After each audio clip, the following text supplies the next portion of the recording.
आपले लाडके कलाकार कायमच अनेक गोष्टींसाठी चर्चेत असतात. महाराष्ट्र, भारत यासोबतच आपले कलाकार भारताबाहेर सुद्धा प्रसिद्ध आहेत.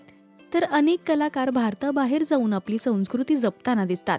नुकतंच अभिनेत्री मृण्मयी देशपांडे एका शो साठी कॅलिफोर्नियामध्ये गेली होती. तिथे मंचावरती वाजले की 12 या गाण्यावर थिरकताना दिसली. तिच्या एका चाहत्याने हा व्हिडिओ सोशल मीडियावर शेअर केलाय. प्रेक्षकांनी सुद्धा मृण्मयीच्या या लावणीला उत्तम प्रतिसाद दिला. पाहूयात तिचा हा व्हिडिओ.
कमेंट्समधून नक्की सांगा आणि मराठी सिनेविश्वातील बातम्या, अपडेट्स आणि गॉसिपसाठी तुम्ही सबस्क्राईब करा राजश्री मराठी.